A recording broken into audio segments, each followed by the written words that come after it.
The youth at First United Methodist Church in Elmhurst have a remarkable dedication to mission, including sleeping out to raise awareness of homeless families, a Super Bowl food drive, and annual summer mission trips.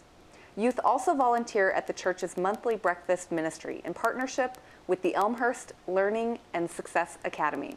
For more, we welcome Lisa Rogers, Youth Director at First United Methodist Church, and Megan Bogolia, a junior at York High School. Welcome. Thank you. So tell me a little bit about this partnership between First United Methodist Church and the ELSA. The breakfast ministry started at the beginning of last year, and at the school year we had started it going, and they heard about it a little bit, and they have students there at the program, and they're students who have some sort of learning challenge, and they heard that it would be a really good place for them to be able to come and work in our clothing center some, and then they heard about our breakfast, and that they thought that it would be a great place for them to come. So they will come, and some of the students will come, and sometimes with a helper, sometimes just on their own, and they help serve the breakfast, and it's really great for them. It's a good experience. So what prompted the church to start this ministry, particularly around the breakfast? Also at our church, there's another ministry going on. It's called the Elmhurst Clothing Center, and it's run by some of the women at our church. And what they do is they give clothes out to people, anything from shoes to winter coats to suit jackets to underwear. And so on the Saturday mornings when the clothing center is open, you can just see the line of people waiting, sometimes hours before the doors even open. And I mean, sometimes they're really cold or hungry, and I mean, sometimes it's snowing or raining, but they're still waiting out there in line. And so we thought, what a great thing we could do to kind of add on to this ministry that's already there, to welcome them into our church and give them a hot meal or a hot cup of coffee, something that they might not otherwise get that day. So are these folks coming from the Elmhurst area, or, I mean, because I think of Elmhurst as being kind of a solidly middle-class community. Where are these people coming from?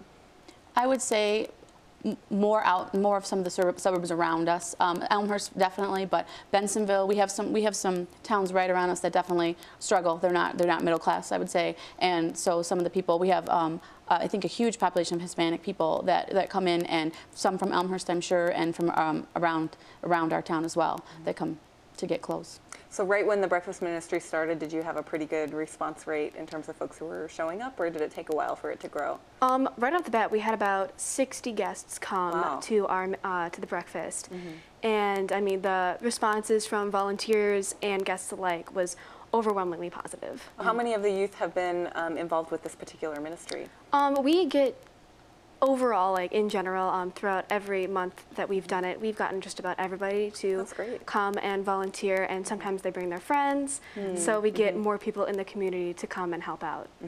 So overall, roughly how many people would that, in terms of just the youth, how many youth would be involved with leadership? About 40 youth. We usually get between 15 and 20 per Saturday morning. How has your participation in the breakfast ministry and kind of the other mission projects that have taken place, how have those things kind of grown your own faith or helped you to understand what it means to be a Christian? Well, from a very early age, my parents have always kind of been very about giving back to the community and the idea that, you know, we need to do something for others. And so my mom kind of challenged me when I entered high school to find a way to help others and give back and not just focus on myself. And so I kind of chose this as a really positive way to help people, and I mean, it's a good way to, you know, something, you know, basic needs of people are eating, and so we just provide them with a meal. And I really think that I've seen in Megan, just over the past 2 years this has been happening, just she has grown so much just in her confidence and in her leadership, that she's not a real outspoken person, but people will look at her now, look to her as a positive role model, because she's doing this, and all the youth know she's doing it. They see that she's the face of it for our youth, and just recently she's looking to replace herself as she's going to get ready to graduate, and that's a real, you know, to have a legacy of a program. She doesn't want it to end. And so maybe you could talk about how that was, what we did with that. The meeting with the... Oh yeah, so we had a meeting a couple weeks ago with the kind of key players of the ministry, and because it's my hope and expectation that when I go off to college that this ministry continues to expand and touch the lives of people. And so we kind of worked on setting up a system to get the next generation of youth involved in leadership positions so that this can continue. That's wonderful. How has your experience, either with sort of setting up the breakfast ministry or just in youth group in general, helped to shape where you want to go or what you want to do post-high school and maybe even post-college, if you can think that far ahead? Well, it's definitely given me good leadership experience because I basically coordinate it every month, and I have to make sure that the volunteers are there and we get the shopping list out and we have enough money in our account to actually buy the groceries we need to cook the meal, and then I kind of supervise everybody in the roles. So it's really given me a good hand on working with others. So that's a good skill to have. Other than sort of the day-to-day things, which are a huge part of setting up a ministry, but in terms of kind of the kind of folks that you're bringing in, the ways that you're interacting with them, have you found yourself changed or kind of having some things that you're sort of chewing on now as a result of the new folks that you have met through the ministry? Well, it's really opened my eyes to the need that's in our community, and it's made me want to help even more so that when I leave Elmhurst and I go off to college, hopefully in a bigger city, I mean, I'm still going to be continuing to look for opportunities to help others.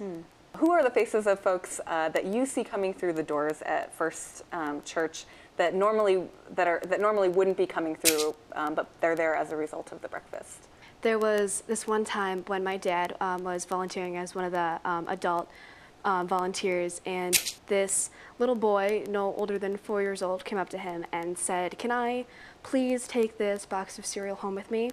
And because we give out little to-go boxes of cereal, and my dad almost cried because he realized that he could make the day of a 4-year-old boy by the simple act of just giving him a box of cereal. It sounds like part of the work of the youth group is cultivating this spirit of compassion in a way, kind of walking with folks. How have you, Megan, seen that spirit kind of transferred to the context of school and friends at school, and where do you see that at work in that arena of your life?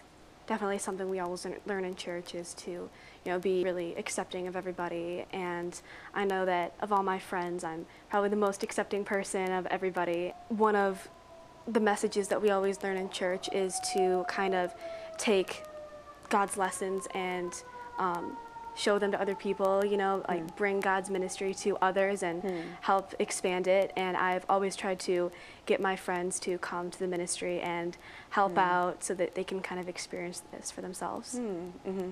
That's great. And have you seen that?